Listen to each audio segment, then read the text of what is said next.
یو سوال یو ورور کړی دی او ډېر قیمتي سوال دی. هغه دا چې وایي قرآن کې هم دا دي، حدیث کې هم دا دي چې شیطان آدم علیه السلام او بیبي حوا ته وسوسه اچولې او خبرې کړې وې د آدم علیه السلام سره، قسم یې ورته خوړلی و چې زه ستاسو خیرخواه یم. نو څنګه دا شیطان هغه ولید؟ حالانکه الله قرآن کې وایي چې انه یراکم هو وقبیله من حیث لا ترونه، پیریان تاسو اینی او تاسو نه اینی. نو څنګه آدم علیه السلام دا شیطان ولیدو او هغه لیدی کېږي نه؟ او یو وی چا دا وی چې مخکې داسې شوي دي چې د انسانانو او د پیریانو په منځ کې په دې ځمکه باندې یو لوی جنګ راغلی او انسانانو ته الله بری ورکړی. نو څنګه د انسانانو د پیریان په هغه جنګ کې لیدلی دي؟ الجواب، جواب نه مخکې دا مسله چې هر اشکال چې سړي ته راپېښ شي په شریعت کې، نو د هغې حل دا دی چې ته علماو ته واپس شي او د هغوی نه تپوس وکړي. دا نه چې راول سر نه ستا په زړه کې شک پیدا کړي دا څنګه، او که داسې په هره خبره کې ته شک پیدا کړې ځان ته، نو ته عالم خو نه، بیا خبره ته په ټول دین کې شک راځي. خبره ته عالم ته واپس کا، هغه به درله جواب درکړي. بیا د هغې نه بعد پکې سوچ وکړه چې یاره دا څنګه، نو څنګه به دوه قسمه، یو څنګه دا چې یعنې ځان پوه کول غواړي، او همدغه طریقه ده د مسلمانانو. خو کله دا څنګه معنا یعنې شک کې سړی واقع شي، نو شک به نه کوې بلکې عیب د عیب نسبت به خپل ځان ته کوې چې کمی ما کې دی چې زه په دې مسله باندې پوهه نه یم، خو کمی قرآن او حدیث کې نشته. او د دواړه خبرې قرآن کې دي چې شیطان هغه ته وسوسه اچولې او هغه سره خبرې کړي، او قرآن کې دا دي چې پیریان تاسو ویني تاسو نشئ لیدی.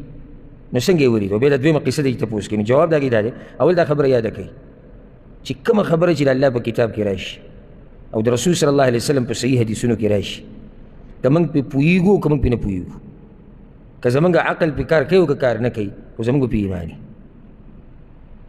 نو قرآن کې دا خبره الله ذکر کړې ده چې شیطان وسوسه اچولې آدم علیه السلام ته، دا خو یقیني خبره شو. وقاسمهما انی لکما لمن الناصحین، قسم یې ورته خوړلی چې ستاسو خیر خوایم، دا هم یقیني خبره ده. نو دا دلیل دی په دې باندې چې هغه په خپله د شیطان په خپله آدم علیه السلام او بیبي حوا سره خبرې کړي دي، یا خو هغوی لیدلی دی په خپلو سترګو باندې، او یا دی په څه شي کې پټ شوی دی د هغوی سره خبرې کړي. خو قرآن کې او په صحیح حدیثونو کې یو ځای نه دی ښوی شوی، نه په قرآن او حدیث کې دا شتي چې د پیریو سره مخامخ خبرې کړي دي په خپل اصلي شکل کې، او نه پکې دا شتي چې دی په بل څه شي کې یا شکل کې راغلی دی او د هغه سره خبرې کړي، نه دا شتي. نو د دې علم موږ سپارو چاته؟ الله ته. خو بیا هم وضاحت کوو چې د اشکال ختم شي. هغه دا یو داسې مشهوره ده چې د ابلیس جنت ته څنګه ننوتی دی؟ د مار په خوله کې ننوتی دی، او دې باره کې ډېر روایات دي اسرائیلي چې هغه امام طبري رحمه الله په خپل تفسیر کې راوړي دي او نورو مفسرینو هم راوړي دي.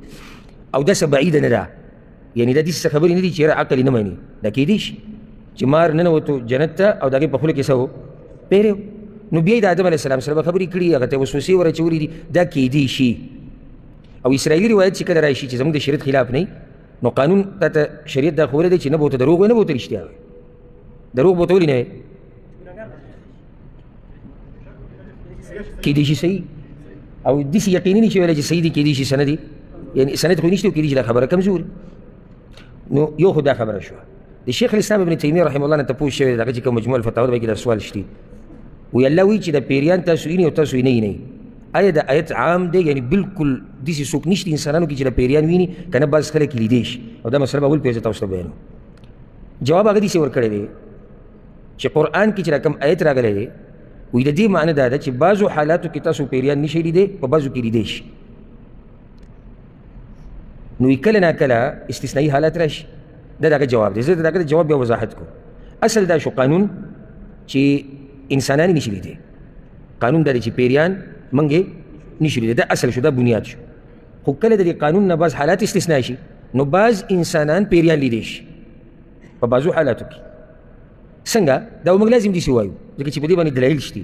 یو دلیل حدیث کې راځي، امام احمد راوړی دی، ابو سعید الخدري رضی الله عنه وایي رسول صلی الله علیه وسلم د سحر لمونځ کوه، نو وی پر رسول صلی الله علیه وسلم باندې دا قرت ګډوډ شو. کله چې د منځ نه فارغه شو، وایي که تاسو زه لیدلی وی او ابلیس هم لیدلی وی، زه د هغه سره په منځ کې لګیا وم، نیولی مې و د دې مرۍ نه تر دې چې د هغه د لاړو یخوالی چې د خولې نه وبهېدې، هغه زما په دې ګوتو کې ماته محسوسې شوې. خو که چېرته وي زما ورور سلیمان علیه السلام دغه دعا نه وی غوښتې، سلیمان علیه السلام ویلي یا الله داسې بچی راکړه چې بل چاله یې نه ورکړي، نو د پیریان الله هغه ته مسخر کړي. نو که چېرته هغه د دعا نه وی غوښتې، نو ما دله د دې جومات په یو ستنې پورې د ابلیس تړو او سهار له به پې د مدینې ماشومانانو لوبې هم کړې وي. لیدلی دی دلته که نه لیدلی؟ لیدلی دی. نو لازم به دا جواب کې چې قانون خو دا دی چې نه لیدی کېږي، خو بعضو حالاتو کې لیدی شي.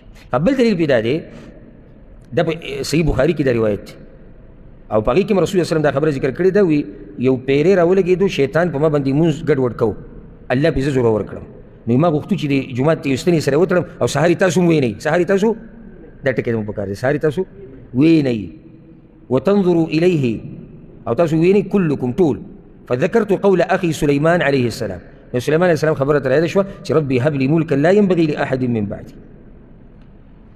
امام ابن رجب رحمه الله دې حدیث په شرح کې وی دا دلیل دی چې شیطان تړلی کېږي او دا دلیل دی په دې مسله باندې چې جومات کې تړلی شي، ځکه چې پیغمبر صلی الله علیه وسلم خو داسې کار نه کوي چې هغه ناروا وي، لکه څنګه چې یو قیدي تړلی کېږي او په دې کې دا دلیل دی چې بعض خلک پیریان لیدی شي. واضح دی دلیل که نه دی؟ تاسو هم دې خبره پوه شوئ؟ ها اوس یو طرف ته آیت دی، بل طرف ته دا احادیث دي. دا به جمع کوو څنګه؟ دا به داسې جمع کوو چې غالبا بلکې قانون دا دی چې پیریان نه لیدی کېږي، پیریان نه لیدی کېږي، انسان یې نشي لیدی او هغه انسانان یې، خو دا غالبا خبره ده، عام قانون دی. نور د دې نه استثنایي حالات هغه شته. دویم د دې جواب دا دی چې د آیت مطلب دا دی انه یراکم هو وقبیله من حیث لا ترونهم. حیث معنی څه ده؟ دا یو علمي فایده ده. وایي چې کله تاسو پیریانو ته ګورئ، کله چې پیریان تاسو ته ګوري تاسو یې نشئ لیدی. پیریان چې کله موږ ته ګوري نو موږ یې نشو لیدی، خو چې کله موږ ته نه ګوري نو بعض انسانان یې لیدی شي. او بل جواب دا کړی د بعضو علماو چې پیریان په خپل اصلي شکل کې د انبیا لیدی شي او د هغوی معجزه ده، او باقي چې کوم انسانان دي دوی نشي لیدی. آدم علیه السلام دې کې راغلی. ستاسو څه خیال دی کومه خبره به صحیح؟ صرف انبیا لیدی شي؟ څه دلیل دی چې عام انسانان تاسو به وینئ؟ نو قانون دا شو چې اصل دا دی چې پیریان نه لیدی کېږي. کله ناکله کیدی شي چې الله یو نیم کس ته پیری په اصلي شکل کې وښیي، او دا موږ لازم وایو چې کله موږ د آیتونه او د حدیثونه راجمع کول غواړو، ځکه که ته یو طرف رانیسئ نو بیا د بل طرف په تا باندې که څوک اعتراض دغه ذکر کې په تا به اعتراض کوي چې یاره دا څنګه او دا څنګه، نو دې سره اشکال ختم شو.